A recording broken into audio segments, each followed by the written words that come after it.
Happy Friday po sa ating lahat. Ako si Benison Estareja. Patuloy pong humihina ang habagat or southwest monsoon na tanging dito lamang po sa may extreme northern Luzon ito umiihip.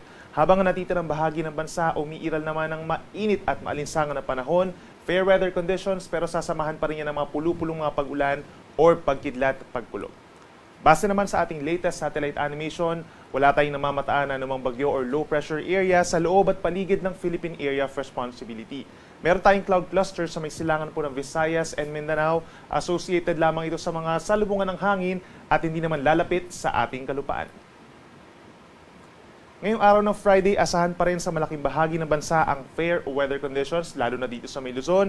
Pag sinabi nating fair, wala naman tayong asahan na tuloy-tuloy na malalakas na ulan except sa may Batanes and Babuyan Islands kung saan nandoon pa lamang ang southwest monsoon. For the rest of Luzon, asahan pa rin ang minsang maaraw na umaga hanggang sa tanghali. And then sa dakong hapon hanggang sa gabi, may mga chance ng mga pagulan. Localized thunderstorms yan, yung mga saglit na pagulan.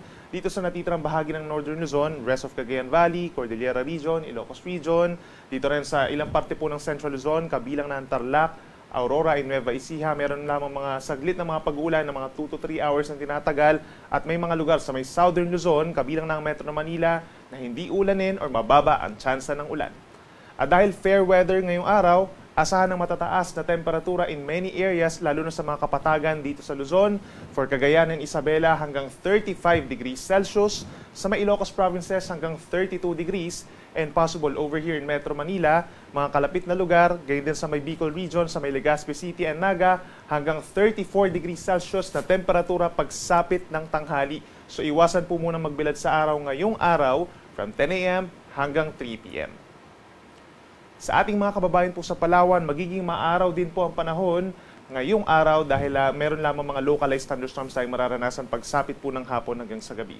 Habang dito po sa malaking bahagi ng Visayas, bahagyang maulap hanggang maulap ang kalangitan, mainit din po pagsapit ng tanghali, then aasahan din pagsapit ng hapon hanggang gabi ang maulap na kalangitan sa ilang lugar na sinasamahan lamang ng mga pulupulong pag-ulan or pagkidlat pagkulog lalo na sa may Panay and Negros Islands.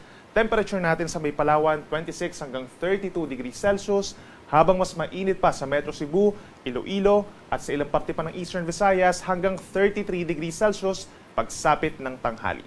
Sa ating mga kababayan po sa Mindanao, patuloy pa rin ang fair weather conditions or bahagyang maulap at madalas maaraw na umaga hanggang sa tanghali. Pagsapit ng tanghali, nandiyan pa rin ang mainit at malinsangang panahon, lalo na sa mga kapatagan at mga syudad. Then pagsapit po ng hapon hanggang sa gabi, partly cloudy to cloudy skies. Meron din mga thunderstorms na saglit lamang mga 2 to 3 hours sa may parting Northern Mindanao and mainland Bangsamoro, itong Maguindanao provinces, plus Lanao del Sur. At may mga lugar pa rin dito sa may eastern and southern portions of Mindanao na mababa ang tsansa ng pag-ulan. Temperature naman natin sa Metro Davao, posibleng umakyat pa sa 34 degrees Celsius, habang dito rin sa may Zamboanga, 26 to 34 degrees, at ilang parte pa between 32 to 33 degrees Celsius ang maximum air temperature. Kaya patuloy na paalala sa ating mga kababayan dito sa Visayas, Mindanao and Palawan ay stay hydrated din po at magdala ng pananggalang sa init, kagaya po ng payong or sombrero.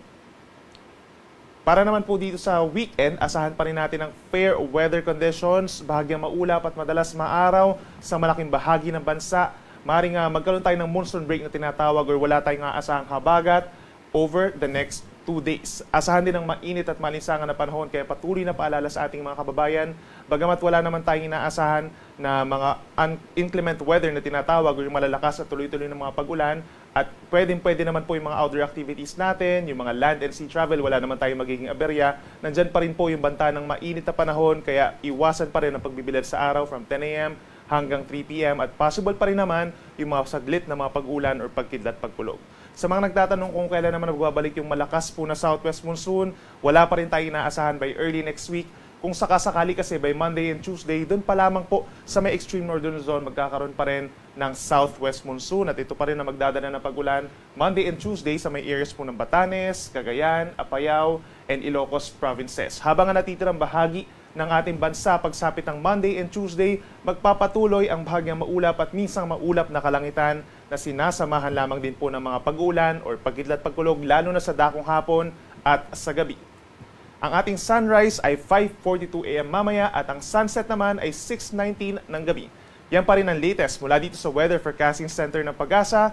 Ako muli si Benison Estareja na nagsasabing sa anumang panahon, Pag-asa ang magandang solusyon.